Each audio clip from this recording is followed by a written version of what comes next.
Orang tua siswa mendatangi panitia PPDB jalur zonasi di SMP Negeri 2 Kota Palopo, Sulawesi Selatan. Mereka datang karena kesulitan mendaftar PPDB secara daring. Panitia PPDB pun meminta orang tua siswa untuk melengkapi berkas agar memudahkan saat dilakukan pendaftaran.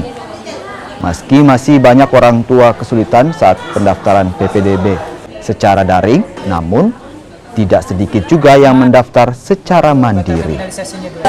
Untuk pendaftaran, banyak orang tua yang mendaftar online, mendaftar sendiri di rumah. Karena ini memang pendaftarannya online, jadi orang tua yang tahu untuk mendaftar secara online, mereka mendaftar di rumahnya masing-masing. Tetapi ada beberapa orang tua yang datang bertanya dan kami langsung arahkan untuk didaftarkan oleh panitia.